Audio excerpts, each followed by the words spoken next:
Pushkin. Guitarist and songwriter Nancy Wilson is one half of the rock band Heart, along with her older sister, Ann Wilson. Nancy and Ann have been the face of the band since the mid-'70s, when they started playing gigs around their home base in Vancouver, British Columbia.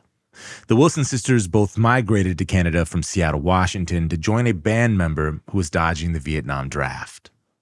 Heart's first album, Dreamboat Annie, was released in 1976, right as the band was making traction, opening for big acts like Rod Stewart and the Bee Gees. Soon, their songs like Magic Man and Crazy on You started to take off in the States, and Heart quickly became a headlining act. Nearly 50 years since the debut album, Heart has experienced career highs, like a string of chart-topping hits and an induction into the Rock and Roll Hall of Fame, as well as their fair share of personal and professional adversity.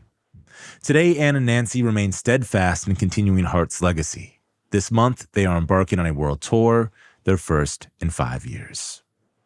To celebrate Ann and Nancy Wilson's massive contribution to rock and roll history, we'll feature conversations with both sisters over the next 2 weeks.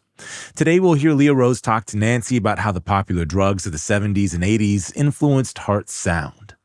She also describes how being accepted by the musicians of Seattle's grunge scene helped her overcome Heart's fraught experience recording power ballads in the 80s. And she describes the lo-fi setup she used to score the soundtracks of her ex-husband Cameron Crowe's hit movies, Almost Famous, Vanilla Sky, and Jerry Maguire. This is Broken Record, liner notes for the digital age. I'm Justin Richmond. Here's Leah Rose's conversation with Heart's Nancy Wilson. I was looking at your upcoming tour dates, and I know this is, probably nothing new to you, but it has been 5 years since you've been on the road. Yeah. I guess with this sort of like an arena tour. Yes. I didn't realize it was 5 months long. Well, yeah. Yeah. Does that sound like a long time to you, or is that just part of life and you readjust? Right now, what I've heard, the last Heart show is December 15th. So it's been extended. I think it's been extended through another run through Canada. I love Canada, though. Good old Canada for Heart. Good old Canada for Heart. I know, it's our other home. But there's breaks between, you do about 20 shows or 30 shows, then you go home for maybe 2 weeks. So you could, answer your mail, What sort of comforts do you set up for yourself at this point when you're going out for that long? I think I could write a book about it. There's a whole survival kit, really, of like comfort zone things and practical survival things that you need to kind of have with you, and skills that you develop when you're not at home. So like you take one container that has Sharpies, scissors, gaffer's tape, some kind of string, and then, some of those alligator clips and a pillowcase. Mm-hmm. So if the vent in the hotel room is blasting cold air on you, you can clip the pillowcase to the vent. Such a good call. There's stuff like that.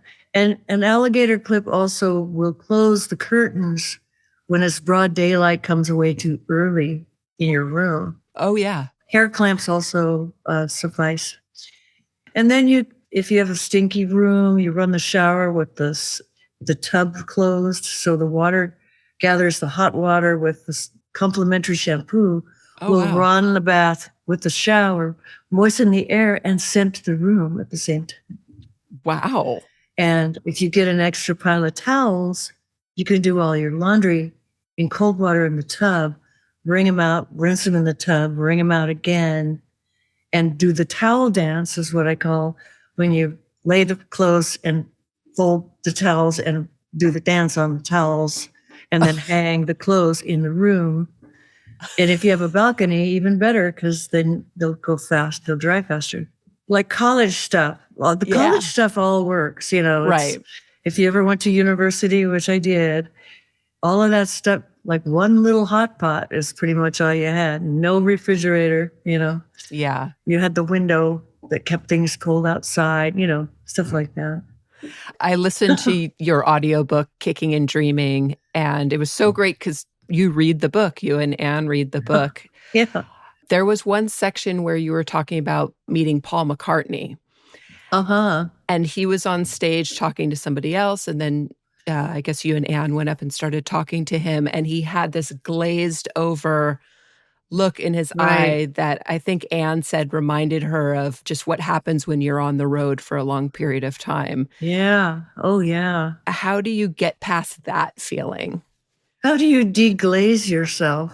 Yeah. How do you manage that when you're just in the middle of a long tour? Well, sleep is the key to the universe, for one thing. You try to find quiet places and moments to regroup and regather, because there can be a lot of momentum and dramatic political drama inside of the power structures that are traveling with you. It's what usually happens on a big rock tour with a lot of travel, a lot of finance involved, is me and Anne are like in the eye of the hurricane, where it's quiet and calm and peaceful together, and our humor is intact, and our initial relationship is just like completely safe. But everything else is swirling like the Dickens.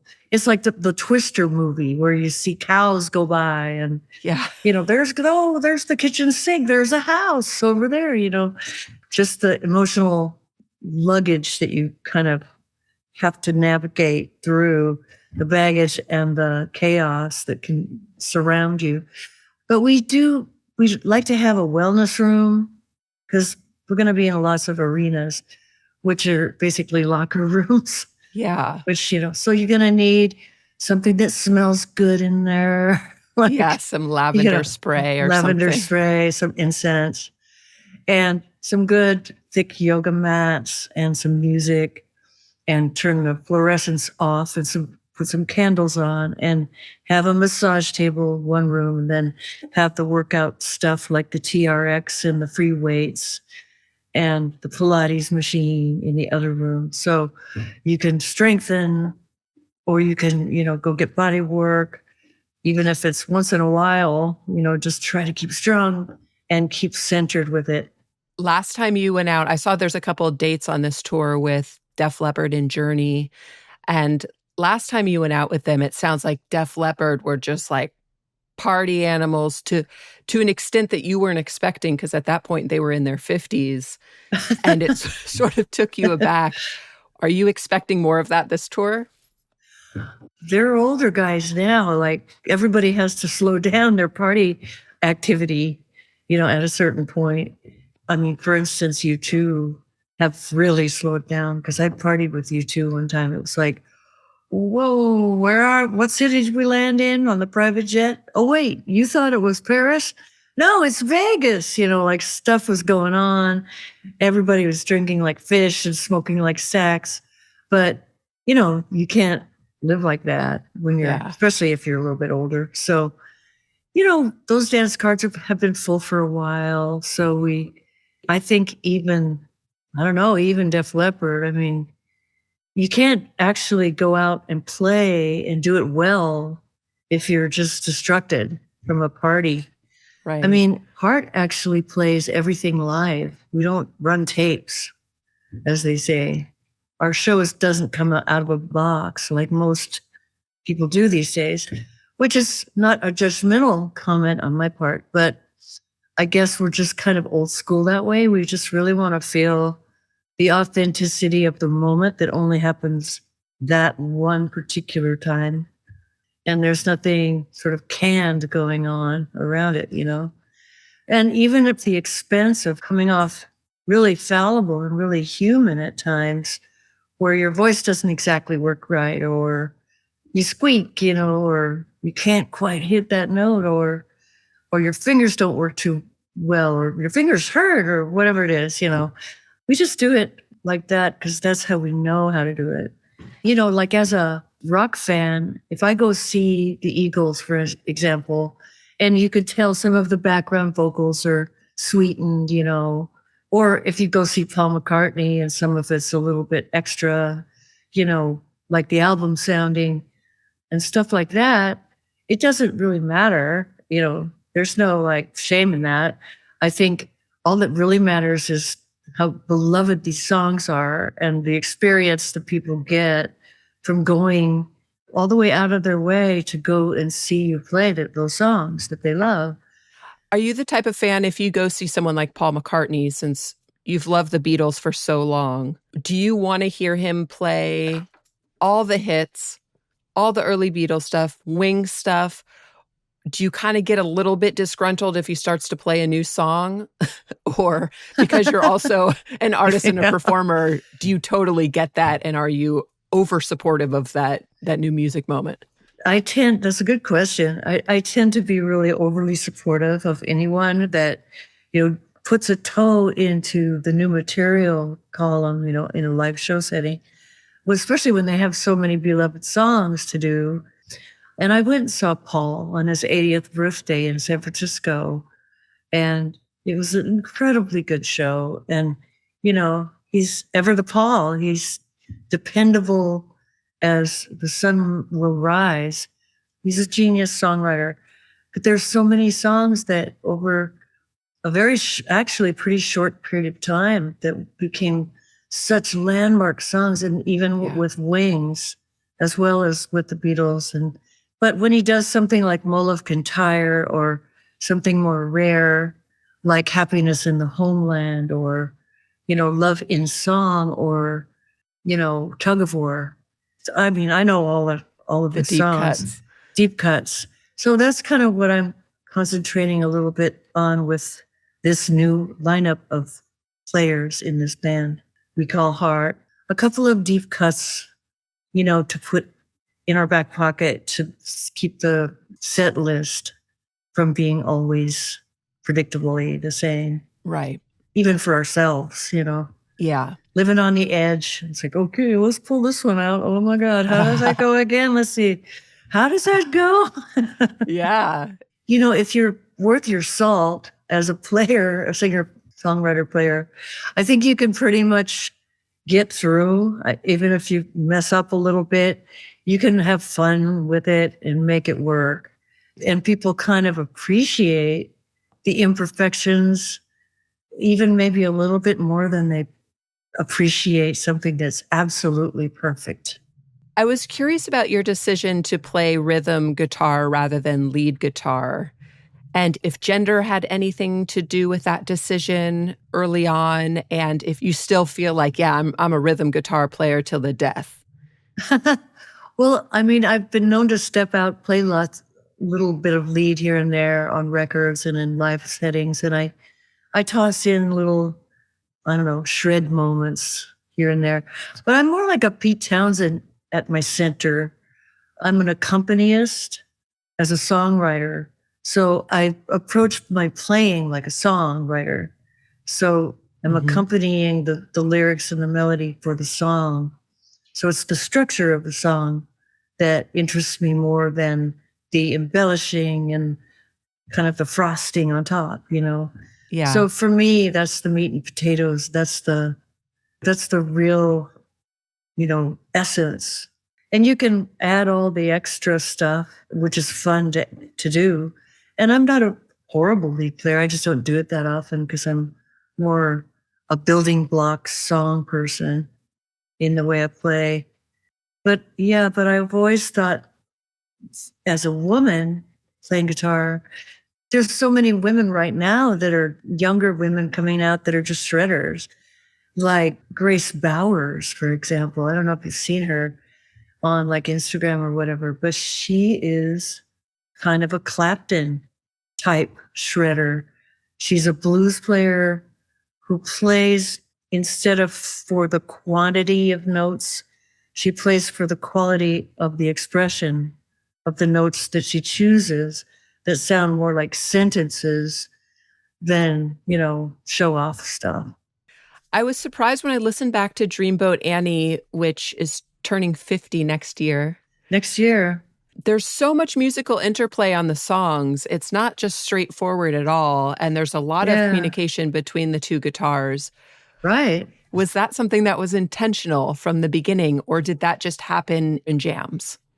Well, I guess I would say both. I mean, all of the above. It's intentional to try to have a dialogue with another guitar player, a rhythm and a lead player, which you hear a lot of that on Dreamboat Annie, the album.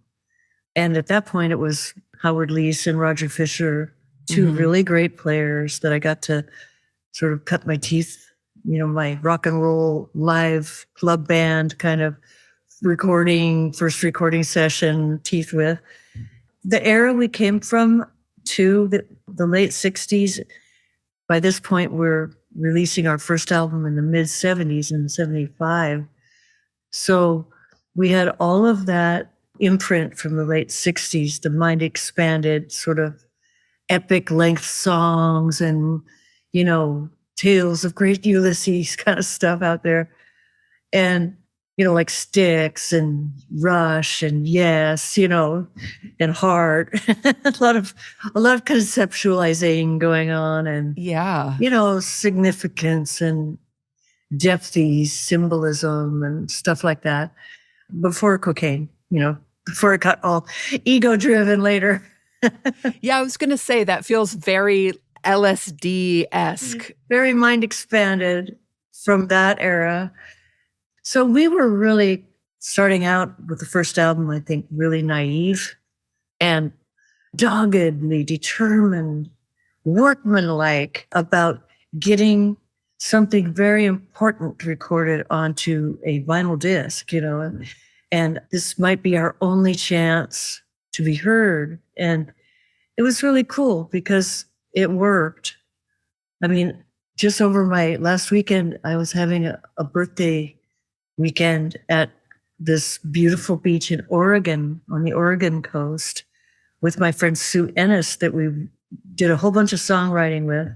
And we have a project we've been digging through old cassettes for and old CDs for like a rarities project that we're just digging out with gems and morsels and hysterical little bits and song pieces and songwriting jams that turned into other songs that would be familiar someday, stuff like that. And we had the blast of all blasts.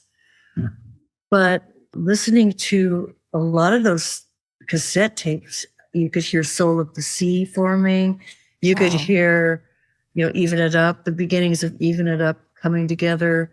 And also we found the mother lode of like Heart, when they were called, before I joined Heart, when they were called Hocus Pocus, in a club called Oil Can Harry's in Vancouver, BC. There's these reel-to-reel tapes that the sound man used to get of the live performance to listen back and critique from, and like a ball team, So Yeah. So there's like a bunch of covers that we used to do, a bunch of David Bowie songs, a bunch of Deep Purple. It's like, oh my God, it reminded me how hard those club days were, because you really had a lot of time to fill, and probably close to, 5 hours of music and banter. You really had a lot of time to fill and entertainment to provide. We have to take a quick break, and then we'll be back with more from Nancy Wilson and Leah Rose. We're back with Leah Rose and Nancy Wilson. I was asking Anne about the time. In the book, you talked about there's a period of time where you both would hang out with Stevie Nicks. Yeah. Especially in the 70s when the big Fleetwood Mac albums were coming out. I was just curious about the relationship between Heart and Fleetwood Mac. And it sounds like you came together more in the 80s to hang out. Yeah. They were kind of happening right before us, kind of, as Heart was just starting to tiptoe into the scene. And they already had Rumors out there. And we were just trying so hard to make an album and get out there and get a tour or whatever. And they were all over the radio. And, I felt so jealous of that band because there was 2 women in it. It sounded so good together. And they had the acoustic guitar kind of thing that I felt like I was bringing a lot of into our band. They kind of had it already, like something we were trying to capture, they had already captured it. So I was really like, damn it. What makes us so different now? But we did sound very different. I mean, a lot of it's Anne's voice, very signature, the muscle and the power that she possesses and the way she sings is completely its own thing. So lucky for us, we had Anne, not just, soft rock. We had hard rock. So we could rock very hard and as quietly as well. So we probably had a lot more maybe versatility or something. Yeah, I was surprised. I asked Anne about her voice, and I asked her when she first realized that her voice was so powerful, and she said that she didn't think her voice was very powerful. Yeah, her confidence is hard for her to. She's hard on herself. But when she was a kid, a kid, and I was maybe 9 or 8, we were all a bunch of hams, always singing harmonies with the family, and she would do Ethel Merman. She would do "There's no business like show biz," and she could just belt it like this little kid. And our parents would be like, girls, come on down the stairs, and do your Ethel Merman. So she would just, blow the people's minds in the living room. And she just had this facility, she just has these pipes that a few people have. It's God-given. Do you think of both your gift as a songwriter, a player, a writer, Anne's voice, Anne's gift as a writer? Where does that come from in your mind? Oh, well, I think the music gift comes from our parents and our grandparents and our aunts and our uncles. Our grandpa was the Irish tenor in the local church choir. And both of our mom and dad were met in choir when they decided they loved each other. And my dad was a singer in a barbershop quartet, and my mom was in various ensemble choirs and big choirs. And all of us grew up with choirs and harmony singing in the car on the way to grandma's. I think it's generational in our family. And the love of music and listening to music, and Ray Charles and Aretha Franklin. We always had a record player, and we learned a lot of albums by heart. And Harry Belafonte and Peggy Lee and Judy Garland and all of those great singers from that era. We were always singing along. Every Christmas we'd had the same big Benjamin Britten chorale going on, and we'd sing in the house and we'd decorate the tree, singing in the house, and you hear about those families. I guess we were one of them. Like the Bee Gees family, they were all singing, the Jacksons. So it comes really naturally. It comes very honestly to both of us, from the inside out. Oh, yeah. And you can feel that too. No, it's true. I feel driven by it still, whether or not something's happening or going on or successful or not successful. I feel driven to do music and create music, write music, play music. And it's like a destiny, a feeling of destiny, because it's what your cellular memory knows. When you talk about the 80s now, or when you think about the 80s and the first formation of Heart started to sort of disintegrate and new players came in, you were signed to Capitol Records, they started bringing songwriters in. How devastating was that to you and Anne at the time? Well, we were kind of victims of longevity in a certain way, because the styles changes and you want it to not change that much. The mind expanded perspective was turning into a cocaine perspective, which was a little more money and ego sort of driven. Therefore, a stable of LA's hit songwriters were employed in tandem with these record companies to create the formulaic hits that were expected of the time, those big power ballads and, hairband music. And so, so we were like reluctantly kind of going along for survival's reasons Yeah. and writing our own stuff meanwhile. But we were kind of irritated with the whole atmosphere of that. The weather system just felt wrong to us, around all of that image making type stuff. Because we were cool, kind of apple cheek girls from Seattle without makeup when we first started. And then it was all about the artifice and what you're going to wear and how much your jacket's it's going to cost as much as a car, like that's not important. It was never important to us. And so we muddled through pretty good in the 80s because we got a couple of really gorgeous songs out of that time, like These Dreams and Alone, What About Love, and a few more. They're just gorgeous, well-written, structured pieces of music that we still enjoy doing today, So if that's the booty that we snuck out of the 80s, then it's well worth it. How have you changed the arrangements on some of those songs? Have you tried to take them away from their power ballad beginnings? Oh, yeah. A good song you could do almost any way. I mean, you could do Alone on a ukulele, because it's a good song and it has a good shape to it, whether or not it's in a big format, a bombastic sounding format, or if it's just on an acoustic guitar or a piano.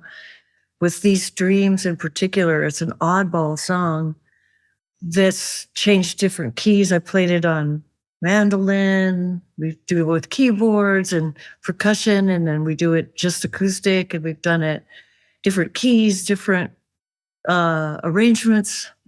The song's really flexible that way. And Alone, we merged Alone into What About Love at the guitar solo, which really worked well. So there's just ways to, just try new versions out so it's not just the album, Was These Dreams originally written for Stevie Nicks? Yeah, Bertie Taupin told me that once. He said, actually, Stevie Nicks rejected this song first, and they thought about it for her because of its very diaphanous and mysterious, and it's very gauzy sounding. And she rejected it because she was not taking outside material. Thank you very much. And a lot of people were at the time, and she wasn't.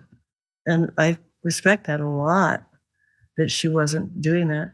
And it's not easy to write a song that fits the fashion of the current radio program either. So we gave a lot of songs a good try. When I was at the beach with Sue listening to cassettes, there were some real turkeys. I mean, a lot of really bombastic ballad, strangers of the heart, It's like, da da da da da da da da, like a bunch of very righteous sounding marching songs, kind of either marching rock songs or bombastic ballads with a lot of gated echo on the snare drum. We were like, oh, we must hang our head in shame, because we were obviously trying really hard to keep up with the stable of LA songwriter. Like the formulaic stuff is what we never could get right, so Yeah. the biggest global hit song was All I Want to Do Is Make Love to You by Mutt Lange. Right. We recorded it, and it was a huge smash, and it was all over the world. Oh, I remember. It was banned in Ireland, because of the reverse sexism of it. But we were kind of proud of the fact that it was banned in Ireland. That's just the one that just never felt like a heart song exactly. Yeah. It's a great track. It sounds genius on the radio, but it was never for Anne as a lead singer too, who has to sell what she's talking about in those lyrics of the song. It's really kind of more like a country story song. It's more like that. Yeah. It's not a real rock song per se. Yeah. And I know Hart used to jam with a lot of musicians off stage, and you'd get Yeah. together, have parties, and sometimes at Anne's house later in Seattle. And it really reminded me of the stories of your family early on when you would have the hootenannies together. Right. Yeah, totally. Were there any jams from that early era or any musicians that you've played with that really stand out? Definitely one of my favorite moments of coming back out of the 80s, back to Seattle in the early 90s, with our tail between our legs, basically, having been kind of grist for the MTV mill there. And the Seattle explosion was really cool. Suddenly it was really good music, and guitars were back again, and all the layer cake production was blasted out of the water. And Smells Like Teen Spirit was like it. That was the flash mob moment in the culture where the 80s was definitely over, just instantly over. Yeah. And, 80s kind of power ballad bands that had a number one hit the week before were dropped from their label that day. It was just that exact, like it was a surgical strike of rock and roll into the culture that made that happen. It was such a relief to us after coming out of that. And we had a party at Anne's house after we all kind of met each other, because one of my oldest friends was managing Pearl Jam. He managed them forever. My friend Kelly Curtis, still my best friend. And they all got together at somebody's house around Andy Woods, who had just had OD'd from Mother Love Bone, who were then going to find Eddie Vedder and become Pearl Jam. So the whole community came together, and we showed up to meet everyone kind of at this one big party. And we brought all of our dogs, and everybody was crying and laughing and petting dogs and playing guitars. And then the next time we got together was at Anne's house, and I ended up jamming with Jerry Cantrell, like cross-legged in a corner. And he's like, "How do I play the beginning of Mr. All Wind?" And I'm like, okay. That was like the best words I could have heard out of somebody that cool asking me that at that moment, because I got to feel cool again. Like, Yeah. like a musician should be able to feel in their hometown, and not shamed by the new generation of people pushing back against the hair bands of the 80s. And so that meant everything, meant the world to me. And we're still tight. As a matter of fact, Stone Gossard in Pearl Jam, he actually ended up buying a house from Anne at the beach in Oregon that I was just at last weekend. And me and Sue, minds were blown. It's like, we were here in our 20s writing Barracuda and stuff, and listening through the history of us doing that there in this beautiful location where we always used to go for our ultimate hideout. So it was really an amazing time to come back to Seattle in the 90s and then be so well brought into the fold like that. It meant the world. I loved in the book you were saying that Seattle musicians, they won't bullshit you. If they don't like something, they'll tell you. They're not just going to kind of kiss up to you because you're already established. They'll say like, no, actually that kind of sucked. No, that's really true. They're not looking to be anti everything either. They're being honest. And it's a great thing about that community, that music community in Seattle. I mean, people in Pearl Jam are really, truly friends. They are there for each other. Curtis would take his office employees and the band all out on retreats out at the Oregon coast. Oh, wow. And stay at those same places where we used to go write, and just get in small groups and talk about everybody and how things are going, and really communicate with each other about what can we do better? How can I make you feel better? I don't know. I just still feel really close to the people from Seattle in that particular way, because you can really tell the truth to each other and you're not just smiling, whatever, you know. After this last break, we'll be back with more from Nancy Wilson. We're back with the rest of Leah Rose's conversation with Nancy Wilson. When you started to pivot and work on film scores with Cameron Crowe, and you worked on Almost Famous, how much of your experience was used in that movie? Was a lot of it like direct source material for the movie? Yeah, most of the parts played, most of the sound of the score music for Almost Famous is me playing everything. So I played, percussion and keyboards, and I played hurdy-gurdy, a little bit of, synthesizer, piano, guitar, electric guitar, bass guitar, and vocals, like as atmosphere. And I really had a blast doing that. I actually had a couple of musical instrumental pieces I'd recorded along the way. One in particular called The Cue ended up being called Deflower the Kid. So there was a piece of music that I'd already recorded just as a piece for myself for a different project that fit perfectly into the scene where the William Miller character is being deflowered by the Band-Aids in the hotel room in slow motion. So it actually worked out very well. They cut to the song.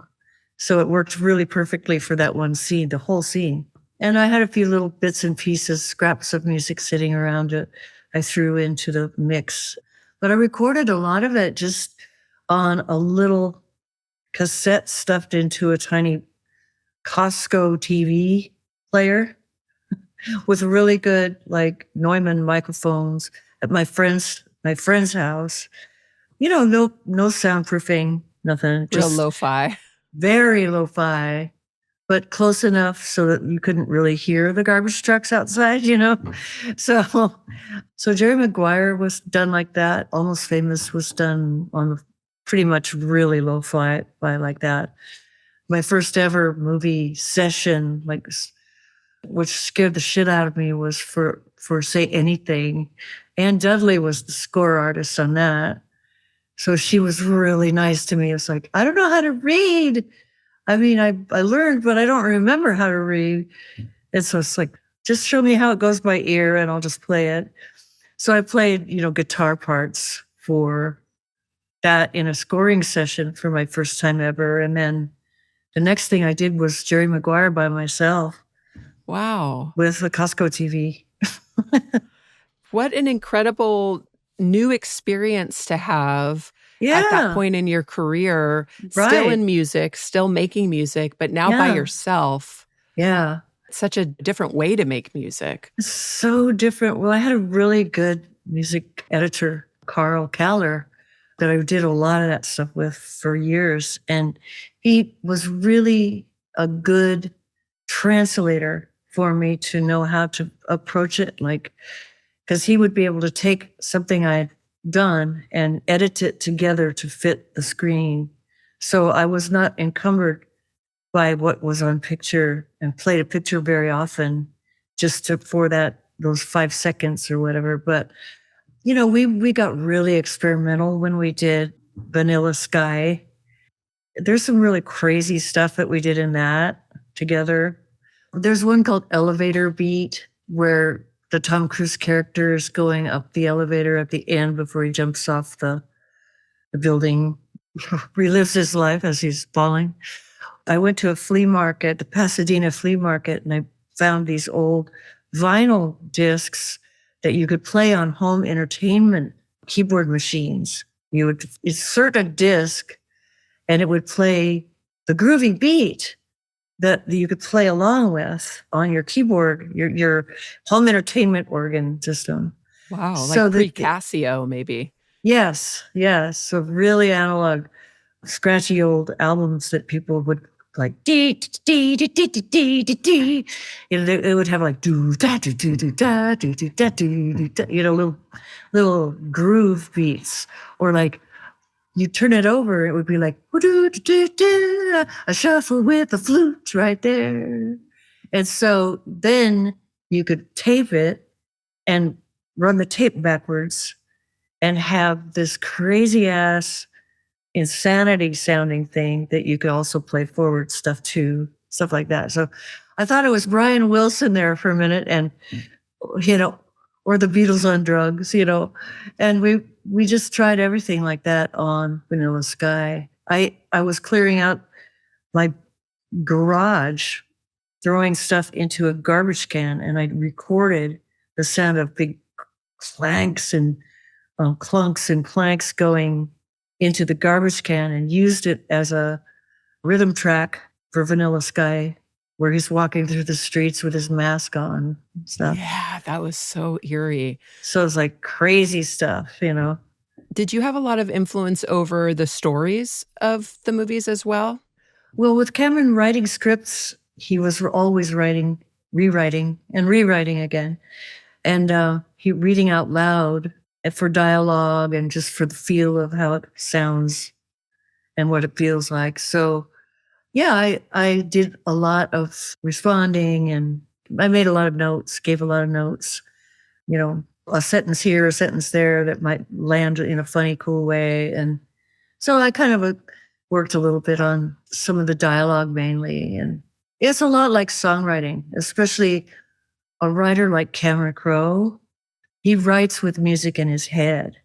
So he's writing his scenes like songs in a lot of ways, where he's working toward a song that's going to be in the scene, or they're going to have, a feeling of a song that they're going to act the scene to, that's playing on set, even if you don't have it in the movie later, stuff like that. So it's all steeped in music. And the cadence of the dialogue should sound musical. Yeah. Yeah. Did you have any experiences on set with the actors once you got to the point where the movie was actually being filmed? Yeah. My most memorable, wildest one was on Almost Famous, when Billy Crudup was playing the rock star on acid, of the scene where he goes to the kids' party. And it's a really funny part. And they were about to film the part where he's up on the roof going, "I'm a golden god," Yeah. And he said, "So Nancy, did you ever take LSD?" And I was like, "Yes, I did." He goes, "Well, tell me what it's like." Because he was about to go do his scene, like right after that. And I said, "Well, it's kind of like your nerves are all kind of sparks coming out of the ends of your fingers. And your head feels like an opening of observatory where you're starting to see the universe and the stars. And you feel kind of elevated, like you're part of everything, and you're part of God and love all at the same time." So he kind of went out there, and he sort of exactly did what I just said. If you look at it today, you'll see, like, you can almost see sparks coming out of his fingertips. It's electrified. Yes. That must be so interesting to have the opportunity to talk to an actor and see them just turn it on. I know. I have so much respect for that. I tried to act a couple of times. It really did not go well for me because, I know how to put myself in another, like, musical persona kind of, but, Right. but like just walking and talking, that to me is so foreign. I don't know how to not be who I am, Right. to be someone else. Did you ever see Tom Cruise on set acting? I imagine he many would be times. really fantastic to watch. He was fantastic. He's a fantastic human being. I mean, his eyes are kind of like headlights, He's just full of this light that comes out of him. And I don't know what it is. I mean, maybe it's Scientology. I don't know, but it's positive. If it works for him, obviously it really does. And he's a sweetheart. And, he kisses your mom when he meets your mom, and she's like, "Ooh." she's a flutter. And he's just the nicest human being. I wanted to hear about your experience around the time you started working on film scores and you left Heart for a small amount of time. And then you had the experience of going and seeing Heart play and being in the audience and seeing Anne perform. What was that like for you to witness her as an audience member? That was really actually amazing for me to see that. I mean, I never left the band. I was taking a sabbatical, kind of trying to start my family period of time that I was always going to come back to the band, just so that's real clear. So when Anne came to LA, I went and saw her at a cool club somewhere in town. And I was like, I don't want to go try to go up on stage or do anything with you because I've never got to be a spectator and not stand next to you on the stage. So I sat up in the audience, trying to disappear as hard as I could, not be there and just be the fly on the wall and see this amazing singer. It's like, she good, she's such a good singer. Like I'm so usually standing there concentrating on the part I'm playing and the harmony that's coming up or the other thing that's going to happen next, to just watch her sing. It's like, Jesus. She's like one of the greats, just all time. What was the deciding factor this time to go back on tour now?